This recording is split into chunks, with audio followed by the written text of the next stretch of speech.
tags, and that'll be. This morning we have with us Father John Powell. Just a few words about Father Powell. Father John Powell is a native of Chicago and a member of the Society of Jesus, and is currently a professor of theology at Loyola University in Chicago. He has been awarded academic degrees in classics, English, philosophy, psychology, and theology. Father's doctorate degree in theology was conferred upon him by the Gregorian University in Rome. He has taught at Jesuit seminaries at West Baden in Indiana, North Aurora in Illinois, and St. Mary's in Kansas. He's also been a guest professor at Catholic University of America in Washington, the University of Notre Dame, and the University of San Francisco.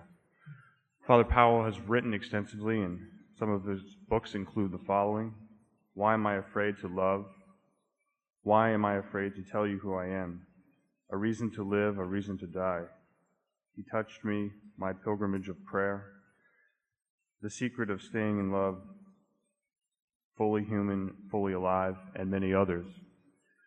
In addition, Father Powell hosted a television program from 1980 to 1985 known as The American Catholic with Father John Powell. And in addition, Father Powell has a series of lectures on videotape. Please join me this morning in welcoming Father John Powell.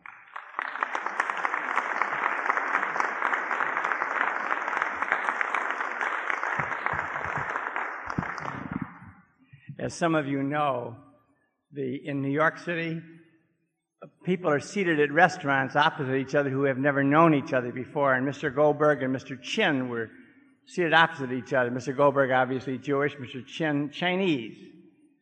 In the middle of the meal, Goldberg throws a matzo ball in Chin's face. And he said, begging your pardon, he said, what was that for? He said, that was for bombing Pearl Harbor. Oh, he said, excuse me. He said, I have to tell you this. My ancestors forgive you. I forgive you. I am not Japanese. I am Chinese. Oh, he says, Chinese, Japanese, they all the same. So a little later, Chin takes a spoonful of rice and pops it right in Goldberg's face. And Goldberg says, what was that for? He said, that was for sinking the Titanic.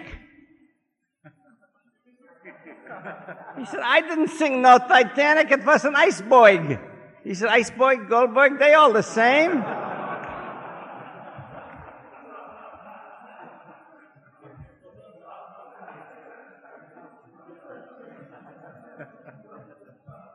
I have a friend named Dave Harden who is president of the Chicago Sunday Evening Club in Chicago.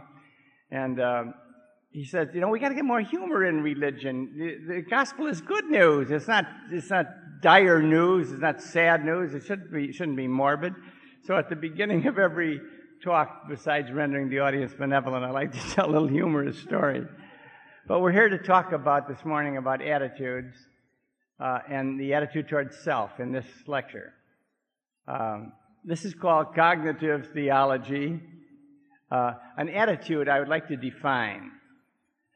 And your attitudes are going to shape your life. I remember as a seminarian standing outside the bedroom of two older priests, and the brother infirmarian was putting them to bed. He was tucking them in bed, you know, pulling the blankets up under their chins. And one of them said, "Get your face out of mine. What do you think this is?" And he was really mean. And the brother went to the next room. He did the very same thing. I saw him. I was waiting for a laxative or a headache pill or something. And he said, "Oh, thank you, brother." He said, "I'm going to say a prayer for you." And I thought, God, someday I'm going to be one of those two old priests. Which one will I be? Get your face out of mine? Or, I think old cranks have to practice all their lives being old cranks. But what defines people, I'm sure, is their attitudes, the way they see things. Now, an attitude is an habitual way of seeing something. Now, up in your head, your little brain that weighs 3 pounds, 3 ounces, yours probably weighs a little more, the little brain has everything that's ever happened to you, but it also has thousands of attitudes stored away. You have an attitude toward music, you have an attitude toward old people, you have an attitude toward success, you have an attitude toward failure, an attitude towards death. You have all these attitudes. Now, when something arises that stimulates a reaction in you, the attitude you have toward that thing rises up and says, I will interpret this, I will judge this, I will tell you what the appropriate response is. It's the attitude that defines you in the long run. And the older you get, the harder it is to change an attitude. But where do your attitudes come from? Well, they actually came from your parents. Most of them came from your parents. My dad used to animate inanimate objects and then swear at them. The damn light bulb won't screw in. What's the matter with the light bulb? We used to laugh. Oh, Daddy's doing it again. And now when a pencil rolls off my desk and rolls under the desk, I say, oh, sure, Dan, pencil, roll under the desk where I can't get you, oh. And I find myself doing the same thing that my father once did. So most of our attitudes were inherited. Somewhere along the line, we inhaled them. Now, we did take them to school with us, and we did modify them a little bit as we've grown older, and we modified them again in the seminary and so forth. But in general, the source of our attitudes is our significant older people in our lives, brothers and sisters, father and mother.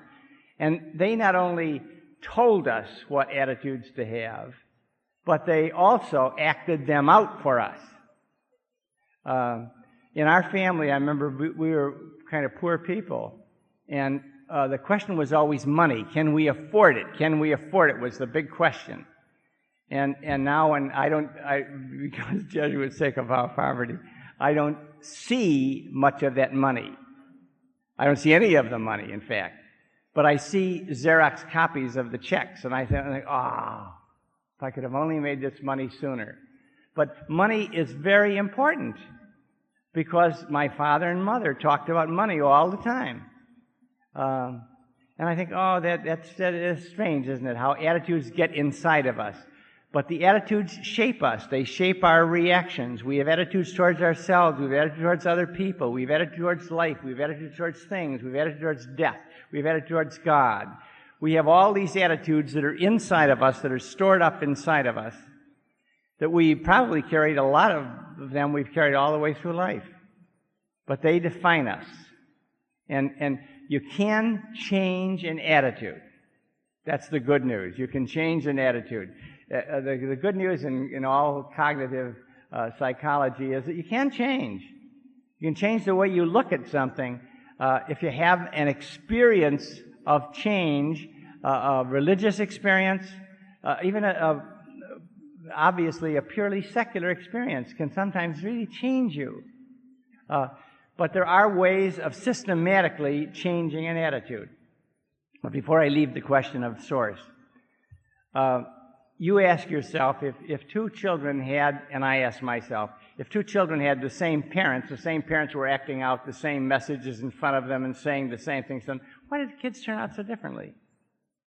And I think, part of it is genetics, the genes they inherited, but also they heard different messages. You can say to one woman, you're sweet, and she says, oh, thank you very much. To another woman, you're sweet, and she says, don't call me sweet. Please don't ever call me sweet. I hate that word. But they heard different things. You say to one child, don't play in the street, and he says, oh, you don't want me hurt, do you? You must love me a lot. And you say to another child, don't play in the street, he says, you don't have any fun, do you? Other kids, they can play in the street. So people hear what they want to hear or what they have heard. And you and I heard what we heard. I remember I thought it was a great conversation with my mother. My mother, I thought, was kind of pushy. She wasn't a social climber herself, but she always told her kids, make me proud of you.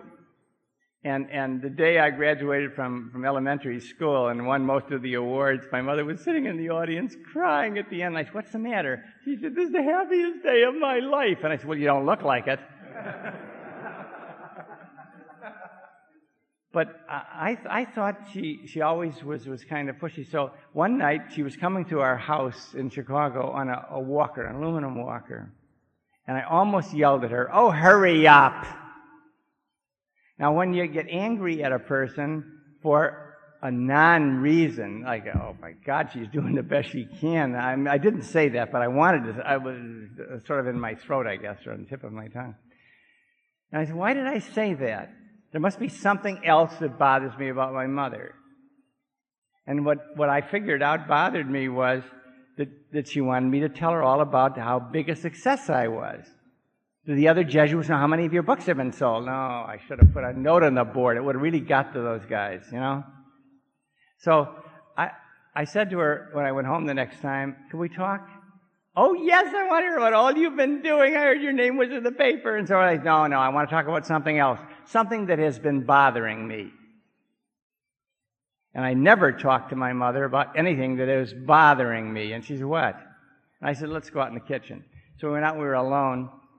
And so I gave her that thing that I just mentioned to you, that you can say a thing to a person. It's not what you say that counts, it's what they hear. It's what affects them.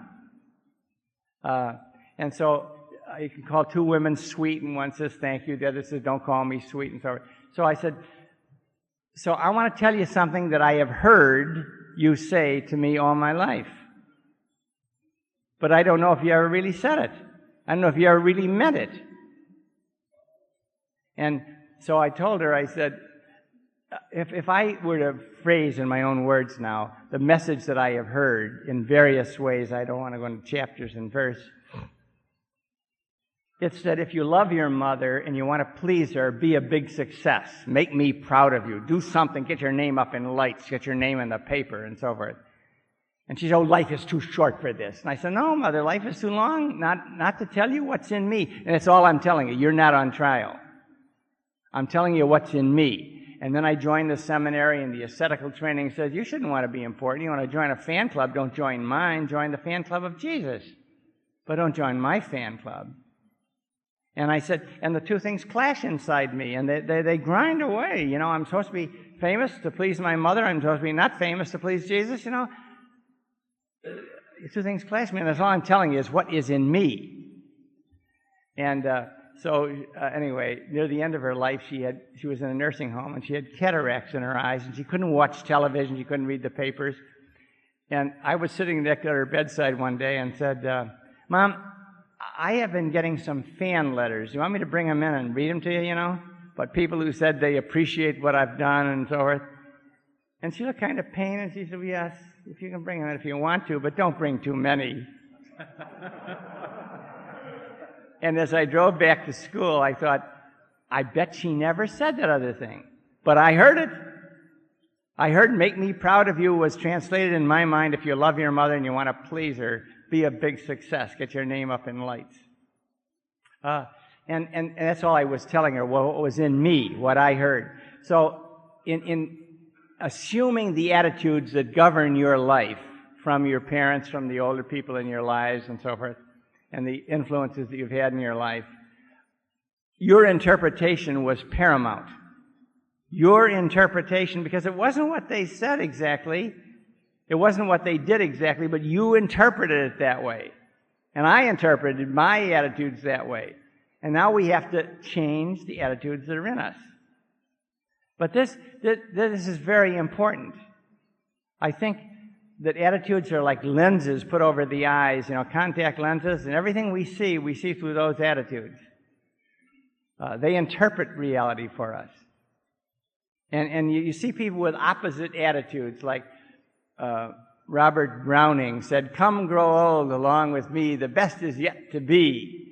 And Dylan Thomas, who drank himself to death and died 1 year after I think his father died, said, "There's only one way to die, and that's furious. Rage, rage against the dying of the light. Do not go gentle unto that good night."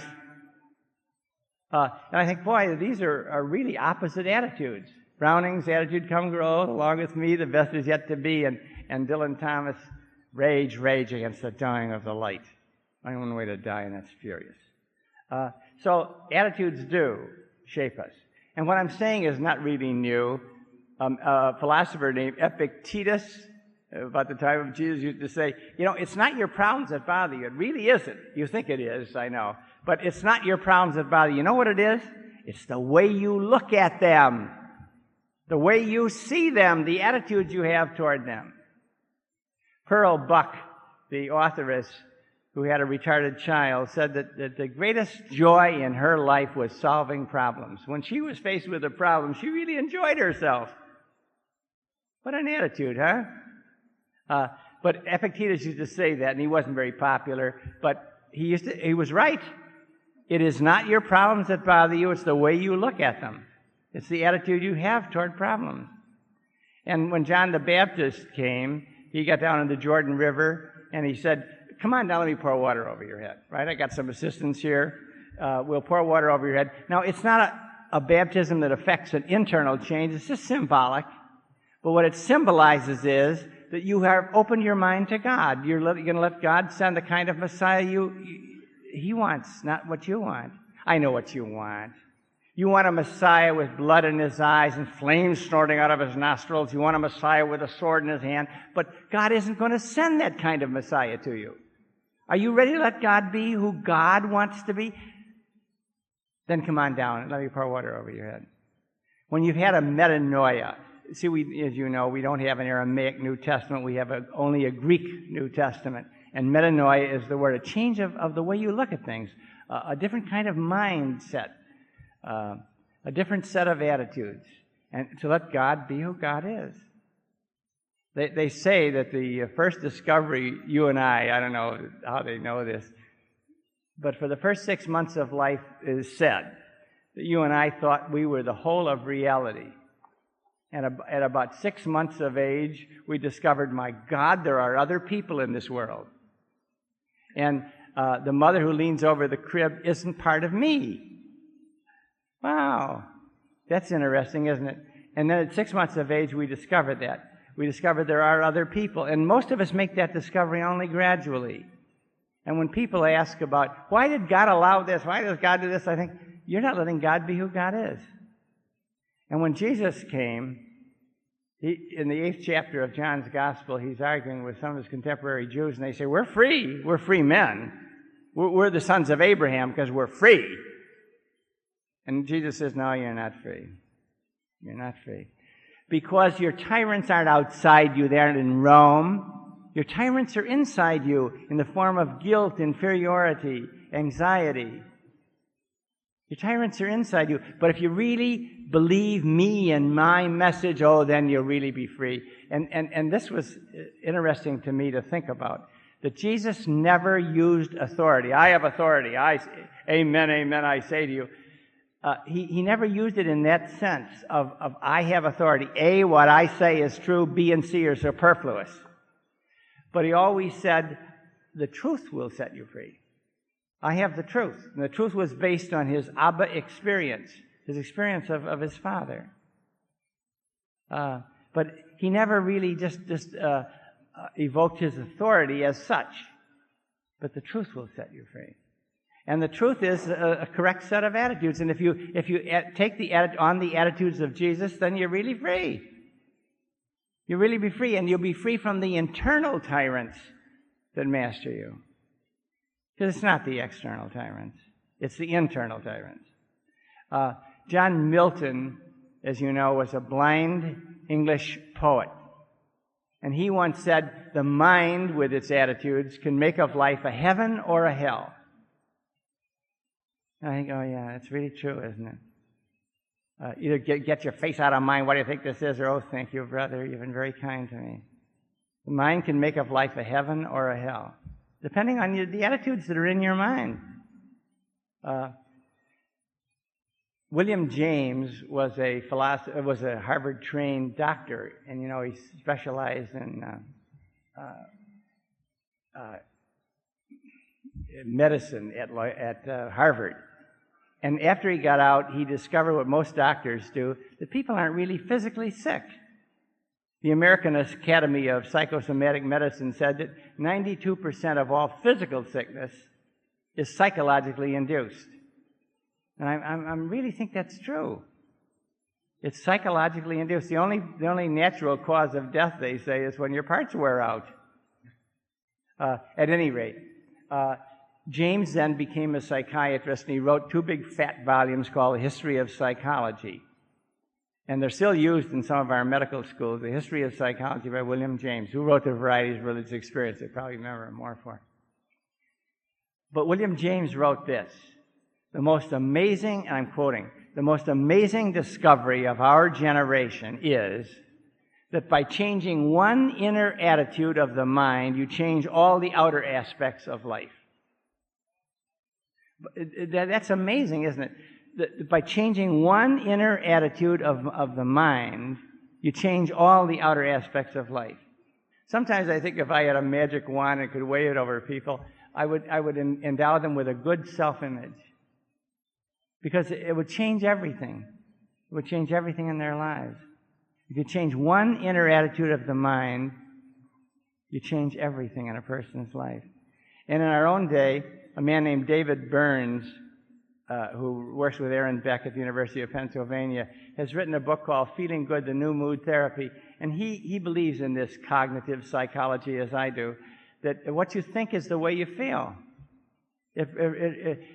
What you think promotes your feelings and your abilities, your use of abilities. What you think determines the way you relate to people. What you think determines everything about you, colors your personality. And I think that's true. It's the inner attitudes of the mind. And David Burns writes his book, Feeling Good, the New Mood Therapy, on the 10 ways of wrong thinking that people fall into. And the 10 ways of wrong thinking produce emotions that are contrary. Life becomes a struggle, and the people never use their abilities to produce. They never use their abilities to relate to other people. They become sad people. So at any rate, David Burns says what Epictetus was saying. It's not your problems. It's the way you look at them. Now, how do you change an attitude? You change an attitude by, strangely enough, by talking to yourself. They say that one of the signs of senility is when you start talking to yourself. But they call it in psychology voluntary cortical inhibition. But you take a counter challenge or a counter logic that redresses the untruth of what you've been thinking. And you use it. And you say it to yourself. One of my favorite counter challenges or counter logics is based on a story that you probably have heard me say or read of Sidney Harris was going down with a friend to buy a paper. The friend wanted to buy a paper. And the newsman was really mean. And he said, "Hi, it's Charlie." The friend said, "May I have a paper?" And he shoved him the paper, and he gave him the money, and he said, "Have a nice weekend, Charlie." He said, "Don't tell me what kind of a weekend to have. I have other plans." And when they were leaving, Sidney Harris says to his friend, "Excuse me, is that fellow always so mean?" He said, "Yes, I'm afraid he is, yes." He said, "You always so nice to him?" He said, "Yeah." "Why?" He said, "That's what I was going to ask you. Why? Why, if he is always so mean, are you always so nice?" And he said, my friend had to think as though the answer were obvious. And finally he said, "Oh, because I don't want him to decide how I'm going to act. I'm an actor, not a reactor." And Sidney Harris walked away saying, "Whoa, this is one of the real biggies in life to learn, isn't it? How to become an actor, not a reactor." You know that if someone calls you names, you feel like calling them names? Jesus says, love your friends, love the people who are nice to you, the people who say nice things to you, the people who, oh, come on. The heathens do this. You got to love your enemies. So I think what a Christian has to do is to say, I'm a lover. You can hate me if you want to, but you'll pay the price for that. But I'm going to love you because I'm a lover. I promised the Lord of my life that I would love you. I'm going to love you. So one of my favorite counter logics or counter challenges is to say to myself, I'm an actor, not a reactor. I was still telling the boys and girls in my class about this, and I said, someone cuts you off. You're driving a car and someone cuts you off. What do you do? And say, I'm an actor, not a reactor. I mean, he might be rude. He might be going off to a sick child in a hospital. And one of the girls said, in my class said, there aren't that many sick kids in the whole world. I said, but you don't know. But if you get mad and you say, I'll get him on the next red light and give him a dirty look, or I'll yell something through the window at him, you pay the price for your indignation. Resentment is a sure ticket to slavery. Well, I'm not an alcoholic because I'm still completing my qualifications for that movement. But I think I have learned more from the AA movement than from any other movement in the last 10 years of my life. And I subscribe to a little magazine that's put out by Al-Anon called The Forum. And in The Forum it said, if you get mad at a person, you hold a grudge against a person, you're angry at a person, that other person now possesses two minds, his or her own and yours. Oh, yeah. Because that person you resent is always with you. When you eat, when you sleep, disturbs your sleep, you don't sleep quite as well, you don't eat quite as well, your blood pressure rises, you get an ulcer, because you're mad. You pay the price. I'm an actor, not a reactor. And I once asked a psychiatrist, are we made in the image and likeness of God? I mean, God is supposed to be love, and we're supposed to be made in His image and likeness. Why aren't people more loving?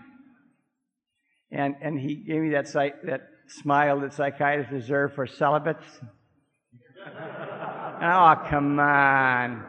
Treat me like a big boy. He said, okay, now no good psychiatrist, this is not, by the way, not the one who treats me, this is another one. No good psychiatrist ever answers a question without asking one. And I said, okay, ask one. He said, did you ever have a toothache? And I said, yeah, I've had a toothache. He said, whom were you thinking about when your tooth was hurting? I said, me. I was thinking about me. And what if someone had asked you to play badminton or be a fourth at bridge? Oh, no, my tooth is hurting. And you thought about someone else. Who else did you think about? I thought of the dentist. Any dentist to get me out of this pain. And he said, that's the answer. That's your answer. That's why people aren't more loving, because they're hurting. And I said, oh, they're hurting. So another of my favorite counter logics, you got to say these things about 10,000 times. Another of my favorite counter logics is, did you ever have a toothache? So that when I see what I think is an obnoxious person, I say to myself, did you ever have a toothache? And it does shift your mind to an opposite track. It really does. Did you ever have a toothache? I was performing a wedding one time, and the aunt of the groom came up and told me after the practice that I had to change 17 things. And I wanted to say, who died and made you queen, lady? And what I really said was nothing, and she bent over her notes, and the groom looked over her and winked at me and said, did you ever have a toothache? There's been a former student of mine that I had given that counter logic to. Did you ever have a toothache? She's hurting. And that helps me very much. And then the last of the counter logics that I would suggest is you can't judge people. You just can't judge people. I want to say this, and say it very clearly, that every time I've ever judged anybody, I've always been wrong. Sometimes I was only a little wrong, but many times I was very wrong. I remember the first retreat I ever gave to high school boys. They said, if you got to get them with the first paragraph. If you don't get them with the first paragraph, you'll never get those little bastards back. They'll take your pants off and they'll run up on the flagpole. And so I wrote out a first paragraph and memorized it that would have made Demosthenes blush. And the kids from Gilmore Academy came into the Palmer Retreat House, and I said a prayer, and I turned around to face the audience. I had my first paragraph already, and the kid in the second row goes, oh. And he puts his head down, and I wanted to say, but I didn't, thank God. I wanted to say, hey, you little creep. All I said was a prayer. How wrong can you go with a prayer? I may not be Fulton Sheen, but how about giving me a chance, okay? And all during the talk, that little kid was going, "Ugh," and moaning and grimacing. So I forgot my first paragraph, by the way, but I finished the talk somehow, and as I'm leaving, I said, "Would you gentlemen stay in the chapel here and just think about what I've said for about 10 minutes and go quietly to your rooms? This is a quiet retreat now. This is a silent retreat." And I'm walking out the center aisle of the chapel, and this creep is crawling over everybody getting out. And he's walking right behind me, and I know that. And I'm thinking, "Oh, kid, don't get too close to me because I'm having homicidal thoughts. And you'll get electrocuted if you get too close to me." And he grabs me by the shoulder and spins me around. I hit him with a big 75-pound look. I said, "What?" He said, "Father, I'm going to be sick." Oh. I took him to a bathroom, and he was sick. He threw up. And he was the most hyperactive little kid I think I've ever met. He's always bouncing around. He said, "Father, I get motion sickness." And he said, "When we came out in the bus, I got sick tonight. I should have..." And I said, "Fine. Whenever they transport the troops," he said, "I always toss my cookies." So I said, "Tell you what, you go up to your room and just get in bed, and I'm going to be by in about 15 minutes. Just look in and say, 'Are you all right?' And you tell me you are, I'll disappear, and you'll never see me again." Okay. So 15 minutes later, I went up to his room, and even under the bedclothing, he was still bouncing around. And I kept saying to him, I said, "How do you shut that machine down?" And he said, I'm fine, Father. I'm all right." And I said, "Good. When did you get sick?" And he told me about the bus, and he shouldn't have eaten. And I said, "Well, you're sick. Why'd you come in at chapel?" And he said, "Oh," he said, "because the retreat master usually sets the theme in the first talk, and this is my last year of high school, and I want to make good retreat." So, I never thought of that. I said, "Well, you sick during the talk?" He said, "Oh, yeah, I was green. I thought I'd let fly right in chapel." And I said, "Why didn't you just get up and leave?" "Oh," he said, "I couldn't have done that, Father. It would have disturbed you."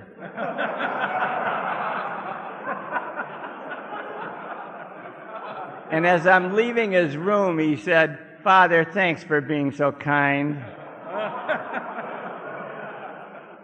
Yeah. And I got outside, I closed the door, and I put my head against my hands, and I said, "If the kid only knew what kind I am." But I've said to myself 1,000 times since then, you can't judge people. You just can't. One of the things that helped me a great deal from judging other people is to know that everything is recorded. Everything that's ever happened to you is recorded in your little 3-pound brain. And I say, "Oh, wow. That's amazing, because I don't know what's in your brain. You know what's in my brain. I don't even know what's in my own brain.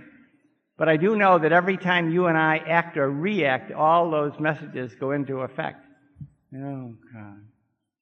How dumb it would be to judge someone else. I don't know what you've been through. I don't know what genes you've inherited. I don't know what family you grew up in. I don't know what kids you attended school with. I don't know who made fun of you, who kicked sand in your face on the beach. I don't know all those things. I just know what you're doing now, what you're saying now. So anyway, you can't judge people. The second of the methods that I would suggest is called stretching. There are certain things that are right and reasonable that you and I just say, "Oh, I can't do it. I just can't do it. That's not me. Oh, no, I can't do it." And you've never tried it because you let yourself off with the excuse you can't do it. And we all have what's called a comfort zone. As long as we stay inside that little circle of our comfort zone, we're all right. But if we ever step outside that comfort zone, if we ever stretch, if we ever challenge ourselves, we have delirium tremens. And I say, stretch. Try it. Step out of your comfort zone. Now, what areas do I suggest you always do something that's right and reasonable. You never just stretch to be stretching. But to forgive somebody, to not judge somebody, to do a favor anonymously, to share an emotion that you've kept inside yourself all your life. These are good stretches. These are good things, right and reasonable things to do. Tell a secret to someone. A room that you've kept closed inside you all your life. Open it up to somebody. Tell somebody. Share an old emotion. These are stretches that I think are very good. And the second method of changing an attitude is to stretch. I used to be very shy. That may be hard for some of you to believe, but I used to be very shy. I can remember that, but in high school, I got into debating, I got into oratory and so forth. And boy, I remember the first debate I was in, I thought I would faint. I remember the judge saying to me that I could hear your feet shuffling louder than your voice talking. Because I was so scared. But now I say, oh, yeah, briefcase, we'll travel, you know. Give me a talk, I'll give it. But anyway, the point is, only by stretching you make your world wider. You make your comfort zone wider. So try to stretch. And it changes your attitude toward yourself.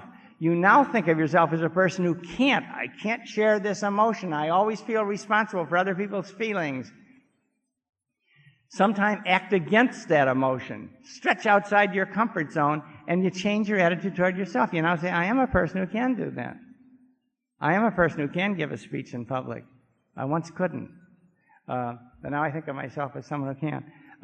The third method is modeling.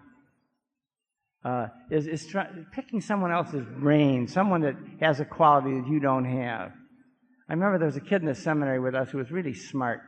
But he never could eat breakfast on the morning of an exam because he always threw it up.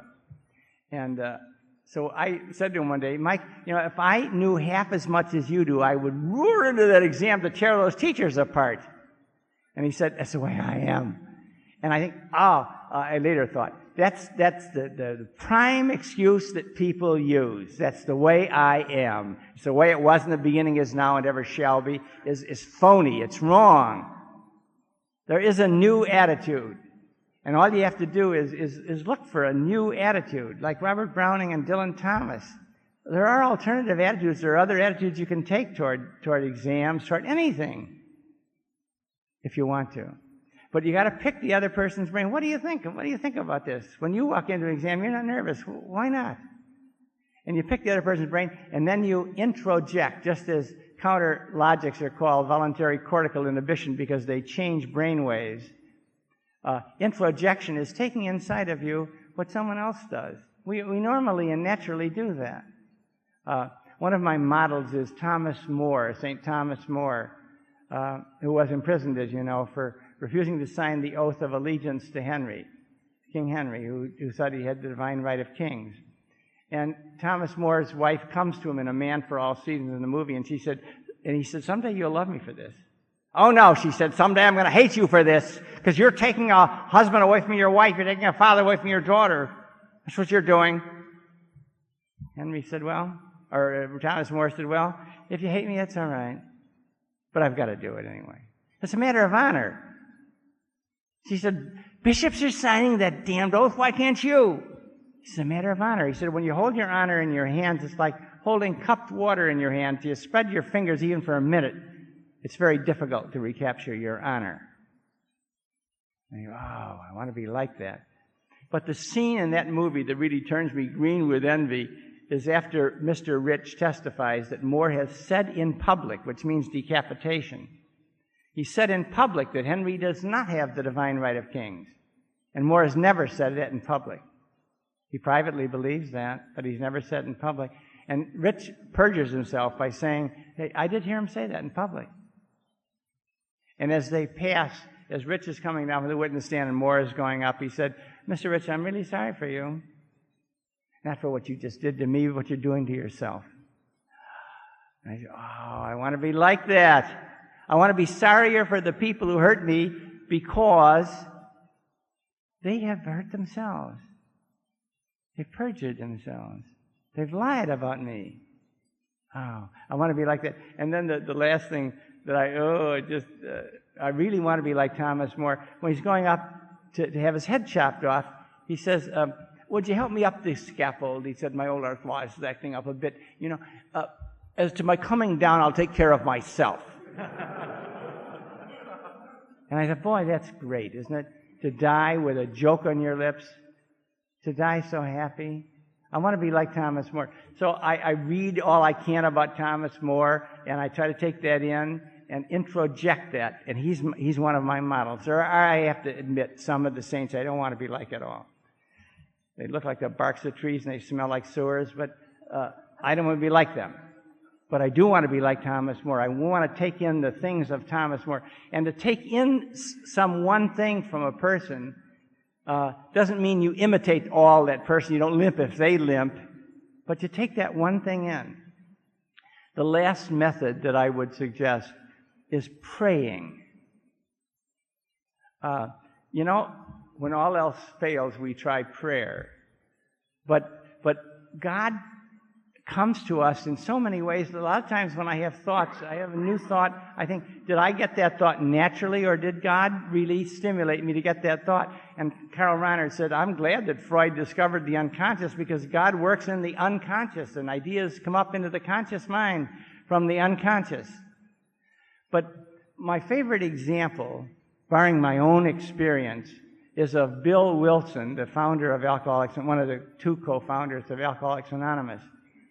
Bill Wilson was a hopeless alcoholic, and he had a doctor named Silkworth, and he was recuperating from a drunk, and he was in the hospital, and he went to Silkworth in the hospital, and he said, you're hopeless, Bill. There's nothing I can do for you except take your money, and I don't want to do that. But you're a hopeless alcoholic. And Bill Wilson said, is there anything I can do? He said, well, Carl Jung, the great psychiatrist, was treating someone. He told him, yeah, there is something you can do, and I'm a man of science, not of the cloth, so I don't know much about this, but have a religious experience, and that can change you. So Bill Wilson, who had been in and out of alcoholism all his life, went to his room in the hospital, and he said, oh, God, I don't even know if you exist. But if you're there, you're my only hope. Please help me, God. And he said, in that moment, I knew the spell was broken. I knew I would never take another drink. And he never did after that moment. And I keep saying that's true. That God will help us, God will enlighten us to see the attitudes that are crippling us, and God will empower us to change those attitudes. Help me change that attitude. Create in me, O God, a clean heart. Create in me, O God, a different mind. Create in me, O God, a believing mind that really accepts your vision and your message. Create it in me. But I remember until 1972, I think I smoked. And I'm not proud of it, but I did. And I tried quitting. Oh, it was the hardest thing I've ever done in my life. I'm so glad to have experienced an addiction. But I used to honestly take a pack of cigarettes and run them under water, and so I wouldn't smoke them. And then I'd dry them out and smoke them. I'd throw them off a balcony, and then I'd go look for them in the garbage.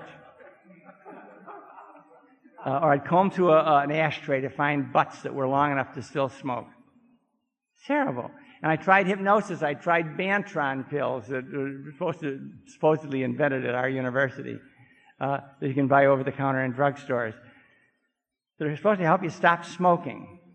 And everything but the patch was the people are using now was being used at that time.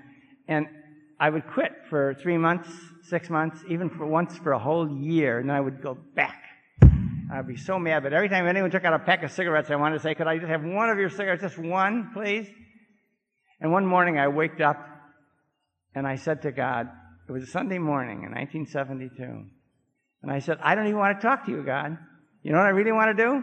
I'm going down to the kitchen and have a cup of coffee and a cigarette. And I heard inside me, I have the strength, you know. Oh, I know. You got the strength, right? But I don't have the strength. You got to give me your strength, and then you got a deal.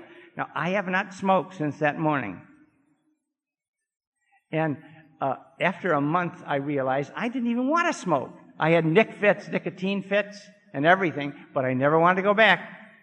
And I went into chapel, and I said, oh, God, this had to be you. I know it's you, because every other time I've ever quit with Bantron pills, with hypnosis and so forth, I've always wanted to go back. But this time, I don't even want to go back. It had to be you. And I felt God saying to me, yeah, that's true. It was me. And you see, in this matter of smoking, you tried all your other little formulae, and they didn't work. So you came to me. And when you're ready and you come to me with the big things in life, like being a loving person, I'll help you.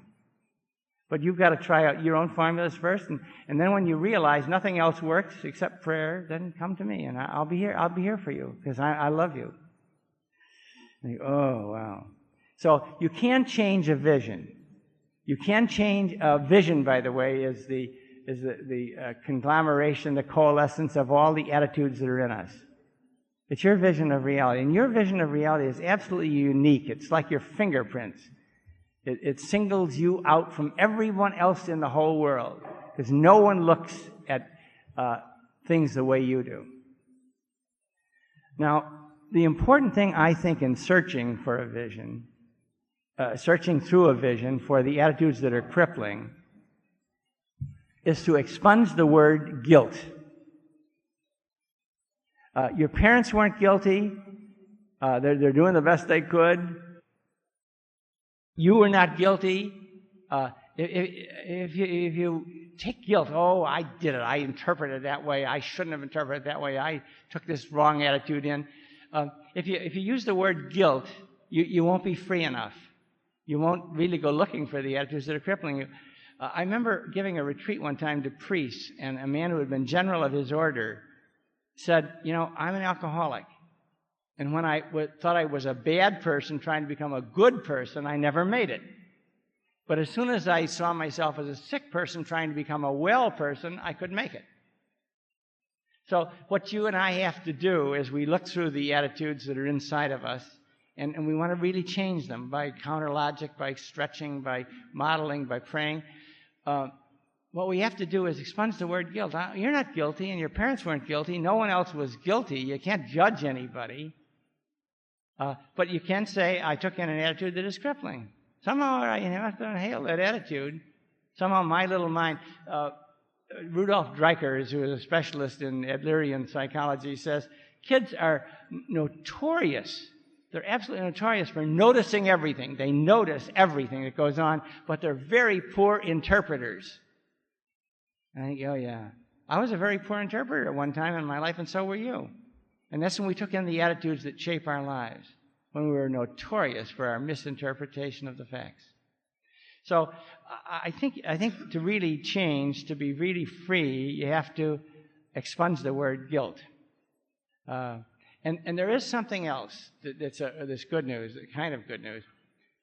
There's a Dr. Paul Brand who worked with lepers, and he said, you see pictures of lepers without noses, without fingers, and it isn't the Hansen's disease, it isn't the leprosy that has destroyed their noses or their fingers.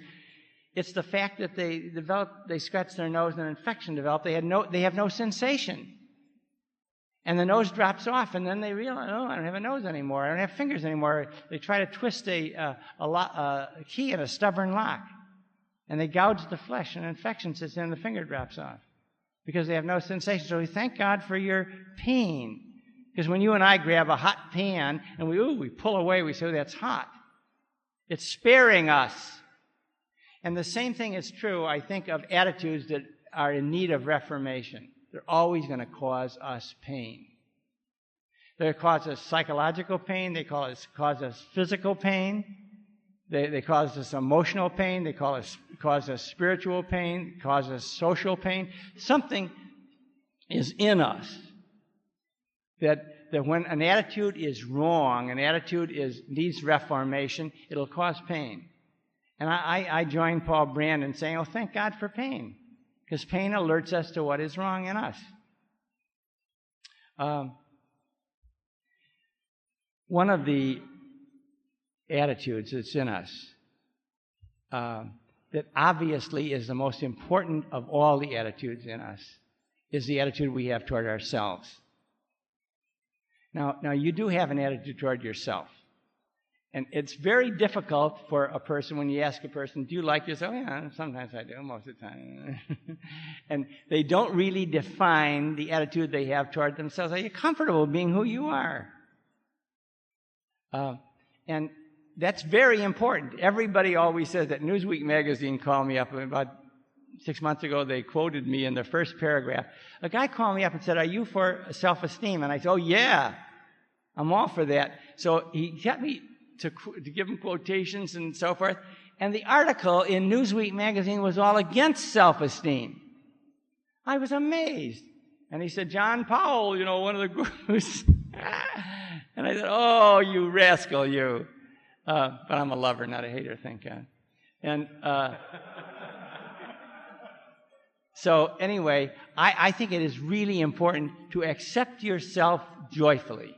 Now, it doesn't mean you accept yourself as a perfect person, because you're not a perfect person. You were never meant to be a perfect person. Although the rhetoric of religious life in the priesthood says so, it's not true. We're not perfect. None of us is perfect. David Burns, in his book, talks about the wrong ways of thinking. He said one of the burdens that we face is perfectionism. And then look around you. Nothing is perfect. I once knew a girl who was a student nurse at the time I met her, and she was bouncing down the corridor with her blonde curls bouncing around. And she said, "Want a piece of candy?" And I said, "Yeah, show me a good piece." So we're looking in this box of candy, and she said, "Can I talk to you?" And I said, "How serious do you want to be?" And she said, "I've tried suicide." "Oh," I said, "You really are serious, aren't you?" So that girl said she wasn't happy, and she wanted to kill herself because she didn't get an RN. She wasn't going to get her RN. And she finally got her RN, a registered nurse degree. And then she wasn't happy because she wasn't married. And then a lawyer came along, a really nice young man came along and married her. And then she still wasn't happy, though, because she didn't have children. And she had children. She had 3 children. And the last call I got from her, she said, my kids hate me. My adolescent son pushes me around and swears at me." And I said, "Well, take him to a family psychologist and find out what the kid's trying to tell you." I never lived in the same state that she lived in, so it was all by long-distance phone calls. And so then her husband called me up a few years ago, and he said, "She's dead." I said, "She's dead? How old was she?" 39. "Oh, how did she die?" He said, "Well, that's the sad part. She killed herself." And she said, "Did she tell you our kids didn't like her?" And I said, "Yeah, she did." "Well, he didn't." He said, "I'm calling you from the funeral parlor where she is being waked in the next room, and the kids are in there, and I can sense a real relief in them that she's gone." Why? Because she hounded them all the time. She apparently never told you her real problem. And I said, "What was her real problem?" He said, "Perfectionism." She thought that everything she did had to be perfect, and everything everybody else did had to be perfect too. And the man, who was a very bright and intuitive fellow, said, "I feel sorry for her because she never faced that as her real problem. She never could see that trying to be perfect leaves you room only for failure." But he said, "You can only wage that war for a certain amount of time, then you give up." And she gave up by killing herself. And she gave up by leaving a note on the kitchen table, "Don't blame yourselves, you tried." And she asphyxiated herself in the garage. She left the car motor running. And he said, "I also feel sorry for all those people out there that are trying to be perfect, that are killing themselves inch by inch, day by day." And I think, oh, yeah, the perfectionists. It's very important that we accept ourselves joyfully. God made me to be who I am. And to accept yourself joyfully. And you ask yourself, can a person love himself too much?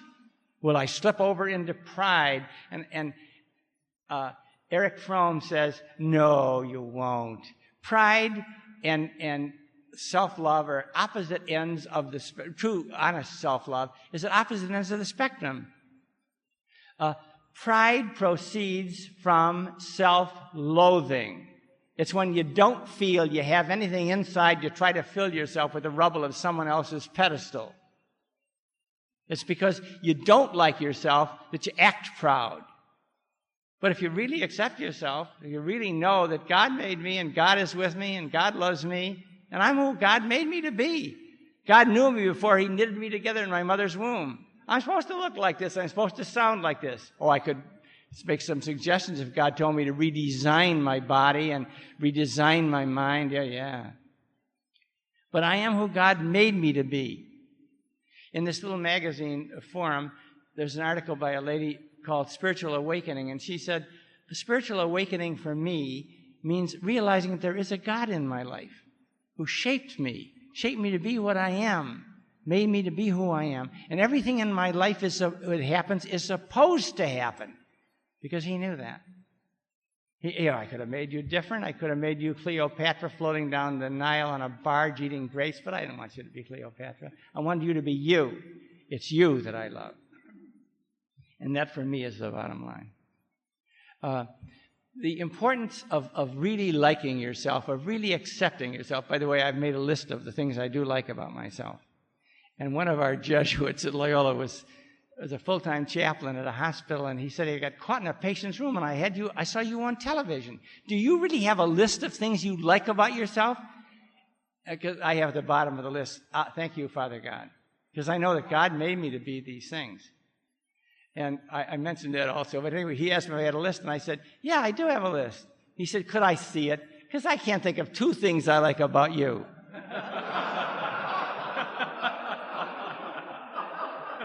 A great joker, huh? So I made out a phony list that I'm nicer than you are. But the truth of the matter is, you're going to act out whatever you think you are. If you're real, if you know that God loves you, if you know that God shaped you to be who you are, and God put those things in your life, God gives us our lives piece by piece, you act that out. And for better or for worse, you're going to act it out somehow. It's got to squirt out somehow.